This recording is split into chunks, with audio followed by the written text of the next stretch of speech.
Hello everyone, आज हम बात करने वाले हैं हाउ टू बिकम अ जज, यानी कि हम जज कैसे बन सकते हैं।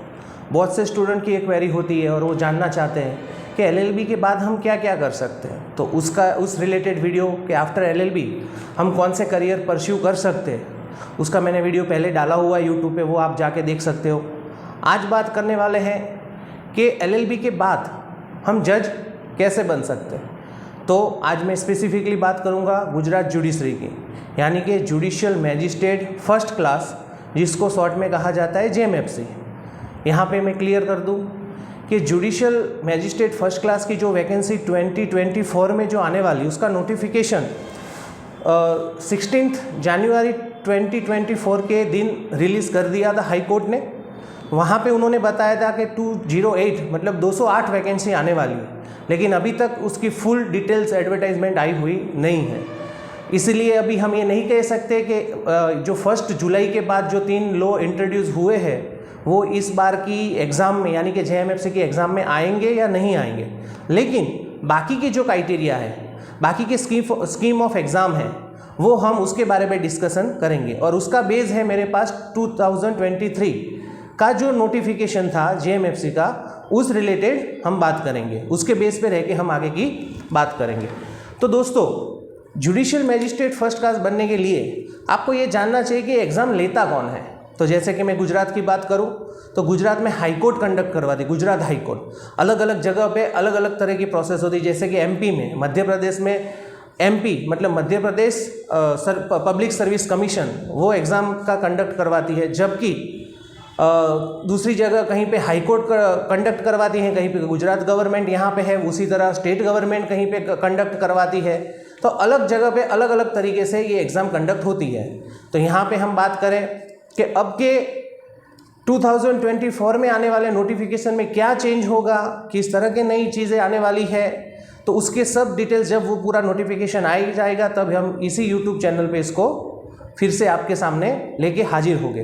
तो आज बात करते हैं जेएमएफसी के लिए। जो जेएमएफसी की एग्ज़ाम की जो वैकेंसियाँ निकलती है, जो वैकेंसीज आती है, वो एक जजमेंट आया हुआ था Malik Mazhar Sultan and others versus UP public service commission and others. उसके गाइडलाइंस सुप्रीम कोर्ट ने दी थी। उस गाइडलाइन के बेस पे जो गुजरात हाई कोर्ट है और दूसरी हाई कोर्ट है या स्टेट गवर्नमेंट है, वो क्या है, एग्ज़ाम कंडक्ट करवाती है। तो उसी के बेस पे हम आगे देखें कि इस एग्ज़ाम में किस तरह की एजुकेशन क्वालिफिकेशन चाहिए, क्या इसका सिलेबस रहेगा, उस सारी डिटेल्स के बारे में हम आज डिस्कस करेंगे। तो इसमें एजुकेशन क्वालिफिकेशन क्या है, तो पहले तो आपकी लॉ डिग्री होनी चाहिए, आपने 3 ईयर एलएलबी या 5 ईयर एलएलबी कंप्लीट किया होना चाहिए। उसके बाद दूसरी बात यह है कि आपका जो गुजराती सब्जेक्ट है 10th और 12th में, 10th और 12th में आपको गुजराती सब्जेक्ट की एग्ज़ाम दी होनी चाहिए। अगर आपने 10th या 12th में गुजराती एग्ज़ाम के सब्जेक्ट की एग्ज़ाम नहीं दी, तो फिर आपको अलग से एक प्रोफिशिएंसी, गुजराती लैंग्वेज की प्रोफिशिएंसी टेस्ट प्रीलिम एग्ज़ाम के बाद देनी पड़ेगी। तो हम आगे उसके बारे में आगे बात करेंगे, किस तरह की वो एग्ज़ाम होती है, कितने मार्क्स का उसका एग्ज़ाम होता है, उसका सिलेबस क्या है, पासिंग मार्क्स क्या है, उस सारी डिटेल्स हम आगे डिस्कस करेंगे।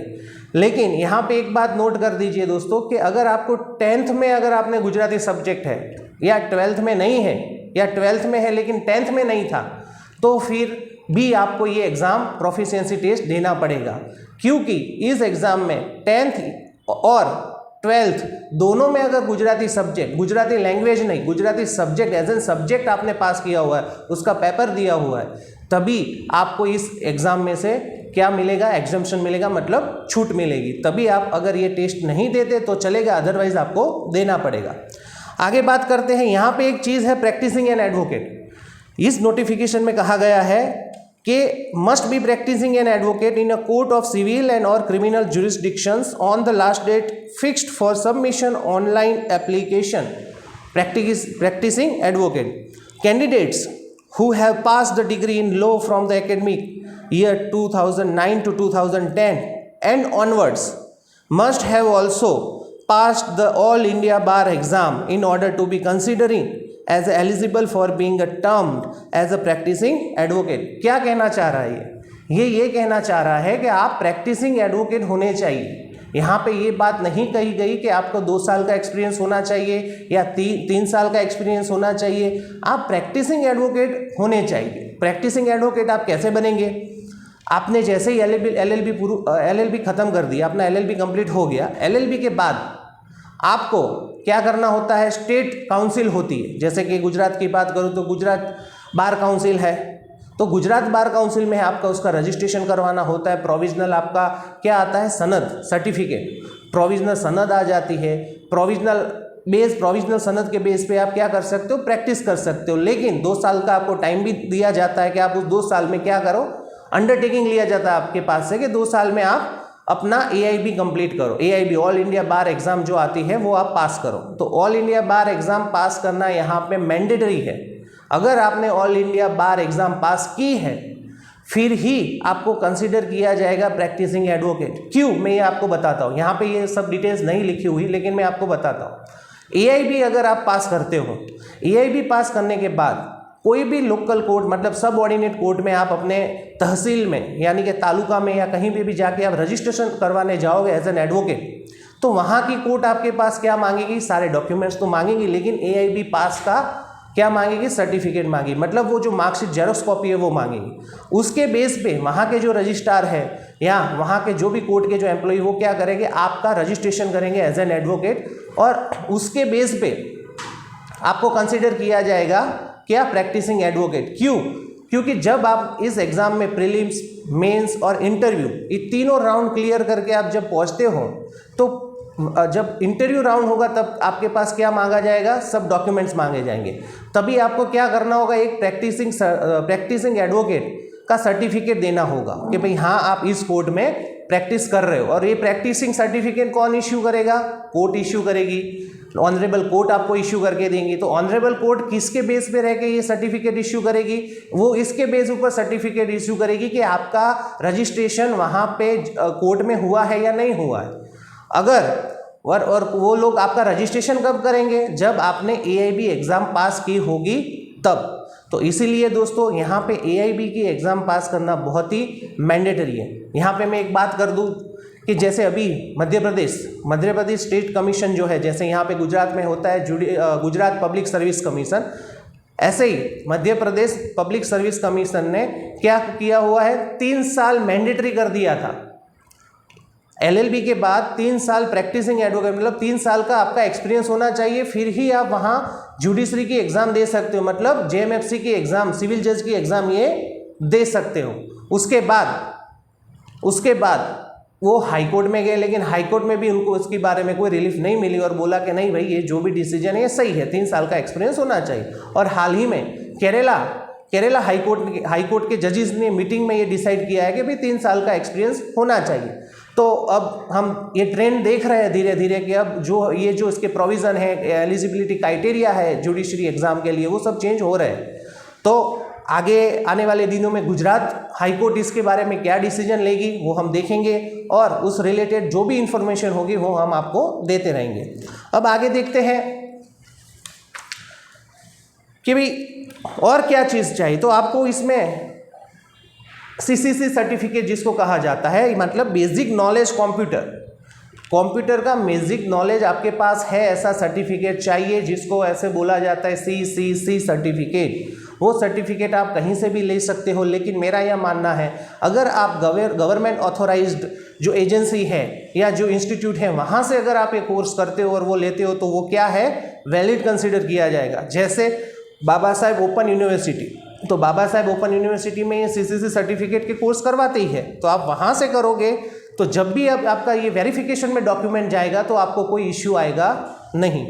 अब बात करते हैं आगे कि इसमें एज लिमिट क्या है।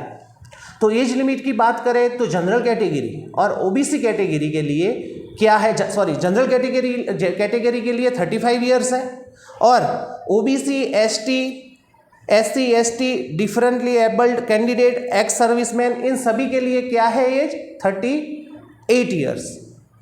38 ईयर्स ओपन कैटेगरी यानी जनरल कैटेगरी है 35 ईयर, और उन बाकी के सब के लिए OBC, SC, ST उन सब के लिए 38 ईयर एज लिमिट है।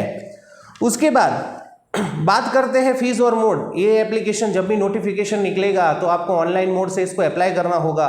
ओपन कैटेगरी यानी कि जनरल कैटेगरी है तो उन लोगों को कितना पे करना होगा, 1000 पे करना होगा, प्लस बैंक चार्ज होगा, जो भी हो वो आप देख लेना। उसके बाद SC SC OBC उनके लिए कितना पेमेंट है, ऑनलाइन पेमेंट कितना है फीस, तो वो है 5000 रुपीज़। तो ये क्या होगा, आपको फीस पे करनी होगी एप्लीकेशन फिल करने के टाइम, ऑनलाइन फिल करने के टाइम। अब आगे बात करते हैं स्कीम ऑफ एग्जाम कि भाई इस एग्जाम का सिलेबस क्या है, कैसे होगा। तो इस तीन राउंड में इस एग्जाम होती है। एक होती है प्रीलिम एग्जाम, उसके बाद आती है मेंस और उसके बाद आती है इंटरव्यू। तो प्रीलिम्स कितने मार्क्स का आता है, 100 मार्क की प्रीलिम्स एग्जाम होती है। मेंस में कितना है, 2 पेपर आएंगे आपके, डिस्क्रिप्टिव टाइप आंसर राइटिंग होगा, उसमें आपके कितने 100 मतलब 200 मार्क्स का पेपर होगा, और 50 मार्क्स का क्या होगा, इंटरव्यू होगा। तो पहले हम बात करते हैं प्रीलिम एग्जाम के बारे में। तो प्रीलिम एग्जाम की बात करें दोस्तों तो ये 100 मार्क्स का पेपर आता है, 100 मार्क्स का पेपर आता है। उसका टाइम कितना है, ड्यूरेशन कितना है एग्जाम का, तो 2 आवर आपका ड्यूरेशन रहेगा, 100 मार्क्स का पेपर रहेगा, और 0.33 मतलब 0.33 नेगेटिव मार्किंग रहेगी।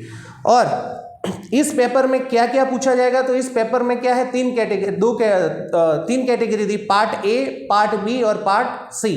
पार्ट ए और पार्ट बी में टोटल मिला के मतलब कुल मिला के 28 सब्जेक्ट है आपके लॉ के। वो सारे लॉ के सब्जेक्ट के बेस पे आपको क्वेश्चन पूछा जाएगा। तो कौन से लॉ के सब्जेक्ट है वो मैं एक बार रीड आउट कर लेता हूँ, और आपको इसकी PDF 2023 की जो फुल नोटिफिकेशन है और जो एडवर्टाइजमेंट है इसकी आपको PDF चाहिए तो मैं इस वीडियो के साथ आपको प्रोवाइड करवाऊंगा।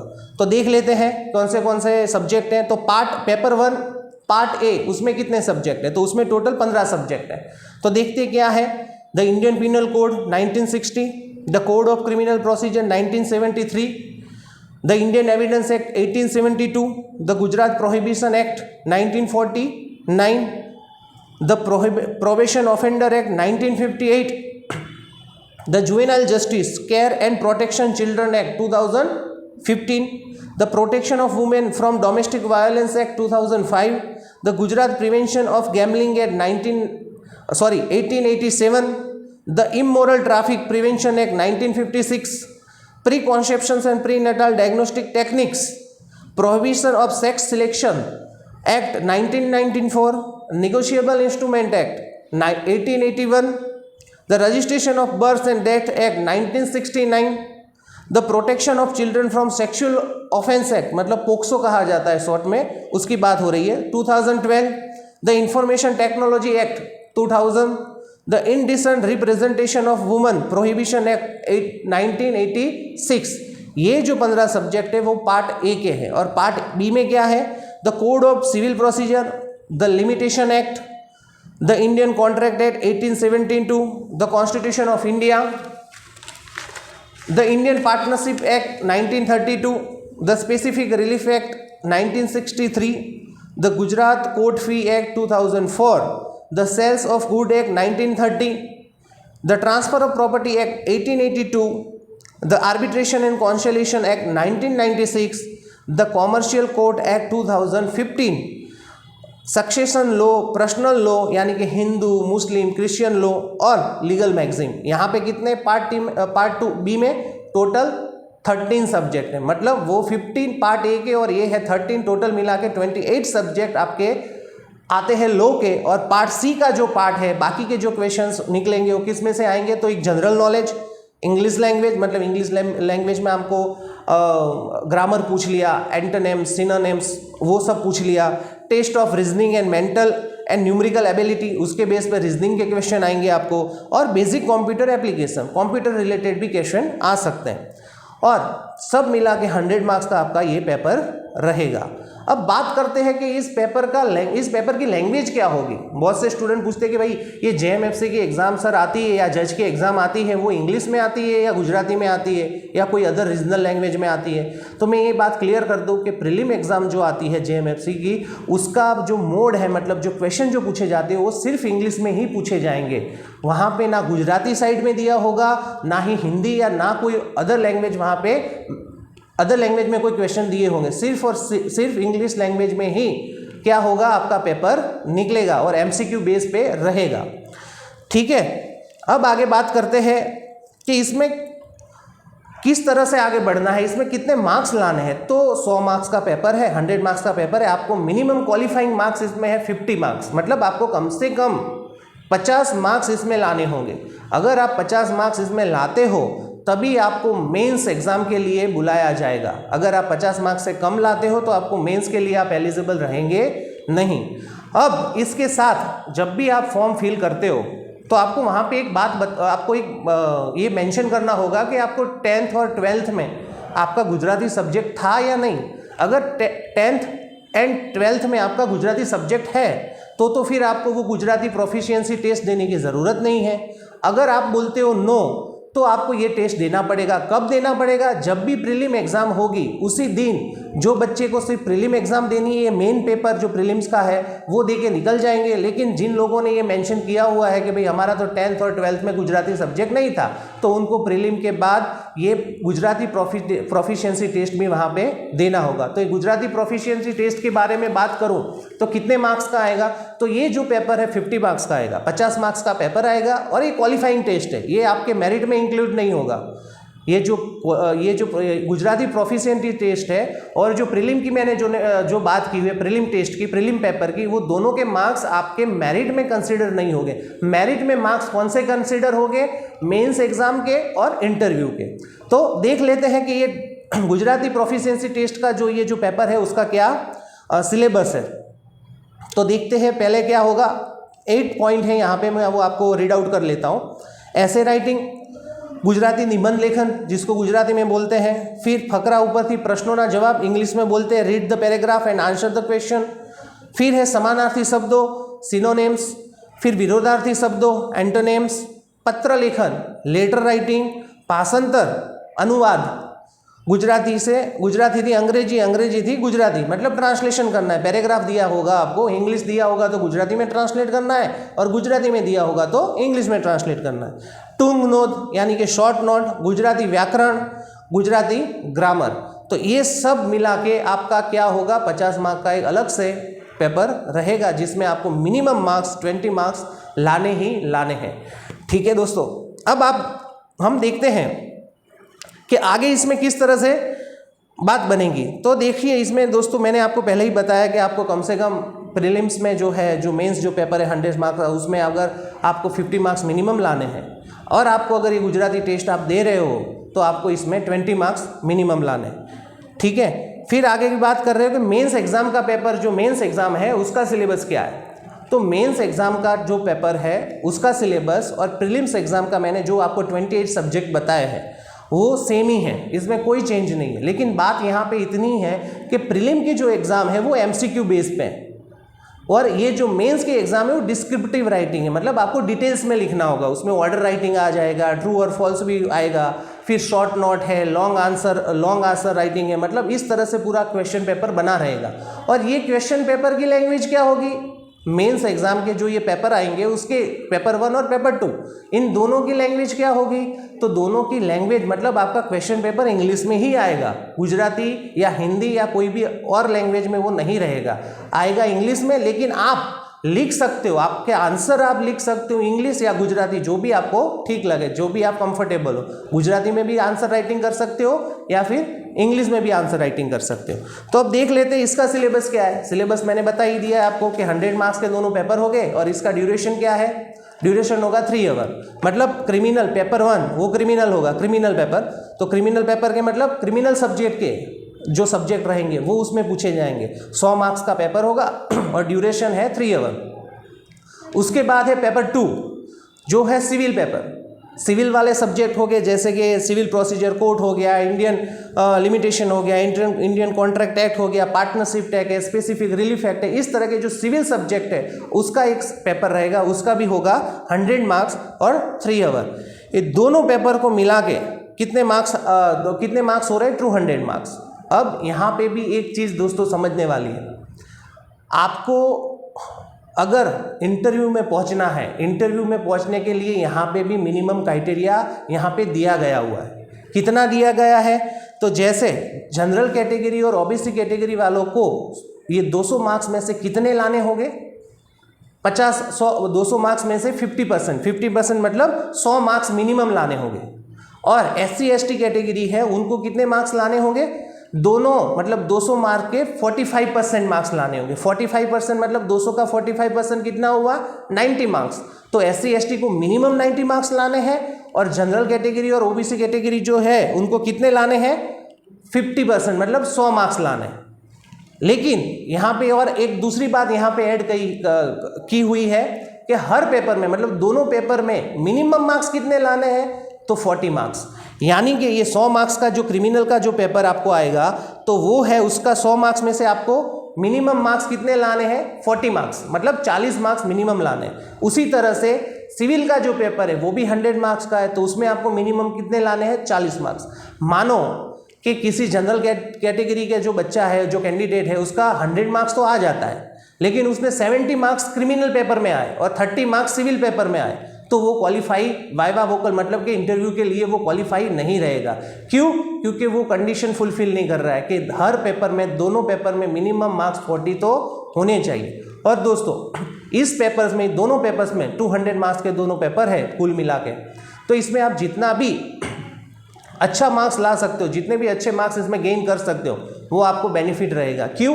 क्योंकि इस मेंस के जो टोटल मार्क्स हैं वो उसको कंसीडर किया जाएगा आपके मेरिट में। ठीक है, फिर आगे बढ़ते हैं, आगे देखते हैं।